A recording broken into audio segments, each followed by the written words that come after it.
What is up? Black market is officially over, and today we are going to actually cover some news regarding some black market. We're going to cover some Frontline news. We're going to cover some Sandbox news as well. But first of all, let's talk about black market. Since the last video, the last 4 items on Sandbox, on black market was the 3 times order for 1,500 gold. We had the 261 style with a minimum bid of 261 gold. We had the EBR for 10,000 gold starting bid, and we had the last tank, which was the PTSV, for 10 million credits minimum bid. Now, the general consensus is this black market wasn't as happening as the first black market, but if you compare it side by side with the first black market, it isn't actually too bad, because you had a couple of solid tanks like the Lanson C1357 and the Chrysler K, all at reasonable priced and really good credit earners and fun tanks to play. Well, Chrysler is not a fun tank to play, but for 3-4 million credits, whatever you bid for it, it is a pretty good deal for a premium tank, right? 3 million credits, you can't argue with that. Also, you had the Cayenne Von Action X for 5,000 gold minimum bid. I don't know what was the minimum, the winning bid, but if you bid something less than 10,000 gold, I think it's a pretty good deal. It is a good tank, and it's good for Frontlines, it's good for making credits. So if you compare it side by side with the old Frontlines, which you had the M41 as a solid tank, you had the Cayenne Von Action X, which was a solid tank, Alpine Tiger, so I guess, the Panzer 5 5,500 gold, that's a pretty solid deal. So in terms of the top tanks, I suppose it wasn't as good as the old Frontlines, because they threw us this EBR 75 for 10,000 gold, which is the 10,000 gold in auction starting bid costs more than what you actually pay for in the premium store when it comes up for sale. So I don't know if that was a good deal. I know a lot of people paid a lot of gold for the Type 59G as well, whereas in the past it was 25,000 gold fixed. Now it was starting at 20,000 bidding. I know someone paid 100,000 gold for it, and rightly so. A lot of people have not been very happy with Frontlines. But let's move on to the next news. Okay, Sandbox servers started. Now, why am I interested in Sandbox? I was never interested in it, but I'm interested in it now because it is getting a little bit more serious. It seems they're going to implement all this shit that people don't want. If you search the forums, the discords, not a lot of people are very happy about this. Basically, SPG, you're gonna have 2 kinds of HE. One HE that does stun, and then you have gold HE or premium HE or special HE, which does more damage and has a wider radius but 0 stun. And then they brought back AP and heat shells for SPGs, more pen, less damage. Now, as it is, you already need a PhD to play this game. Now you need to do a double masters to master this game. You're gonna have to relearn all these things. They're gonna add more hit points to all the tanks from bottom tier to top tier. So even if you do more damage with your AP shells, you know, it's relative. It's gonna be the same thing. It's gonna be just like before. You can do more damage, but you have to do more damage. I mean, I just don't understand how this thing works. They've reworked the tech trees, especially the US, the Germans,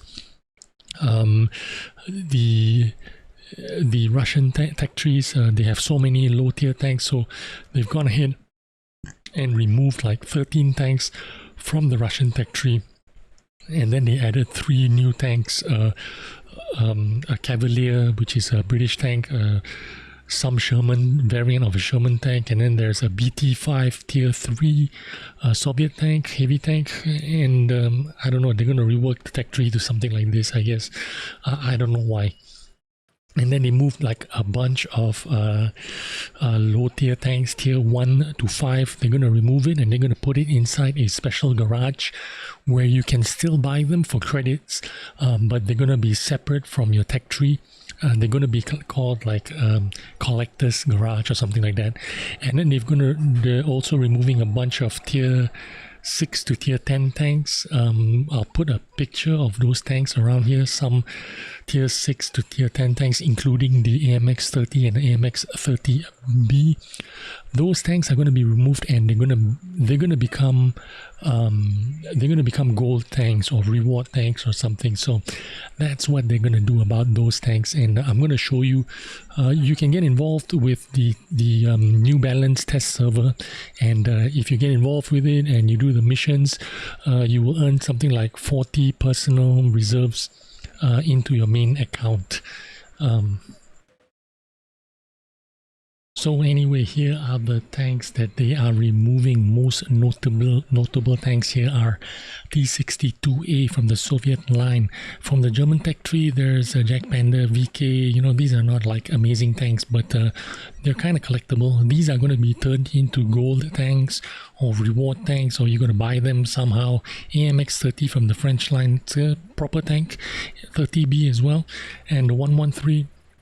Kind of forgotten tank, but it's still a really formidable tank. Something you might want to pick up now before these New Balance changes come into effect.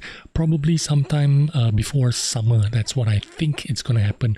So these tanks, they're not going to be available in the collector's garage. You need to get them in the future by paying for them one way or another.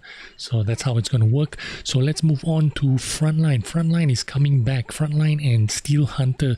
It's going to be 2 events. They're going to make it into like a 2 event thing. I don't know how they want to do it, but basically it is 2 events split into 2, and the idea is it's going to work like this. March, April and May is going to be Frontlines, and each Frontline you can earn 3 tokens.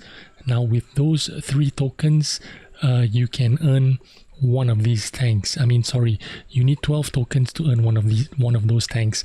So 3, 6, 9, 12, you get 1 tank. And then this is Steel Hunter, which starts in August. Also 3 tokens each, August to November.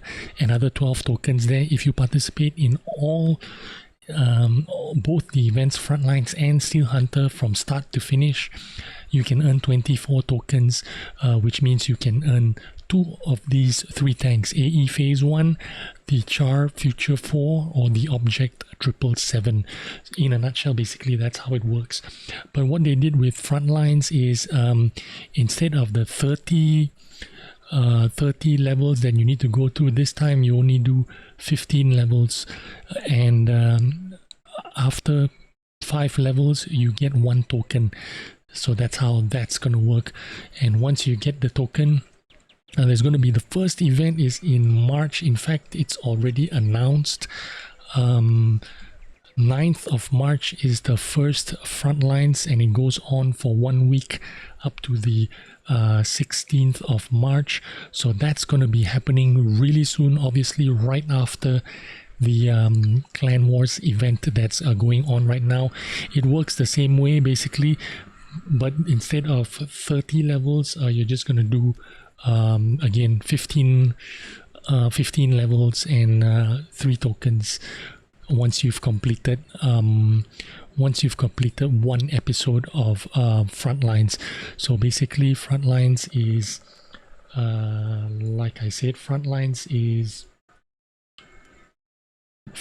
4 episodes. Steel Hunter is 4 episodes, starts from March, April and May. Now in April and May, there's 2 episodes in April, one at the beginning of April, one at the end of April, and maybe half of May, and then the other one is at the end of May.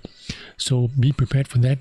So the soonest you can get one of those reward tanks will be in end of May. And if you guys already got the AE Phase 1 from last year, you can either pick the Object 777 or the Char Future 4 by the end of May if you completed it with 12 tokens. But anyway, that's the end of the video, and that's the end of the news. I covered it already as quickly as I could. black market is over. Sandbox test servers, get yourself involved and earn about 40 personal reserves, all the boosters, and Frontlines Steel Hunter event starting from March. Thanks for watching. I'll see you on the next video. Bye bye.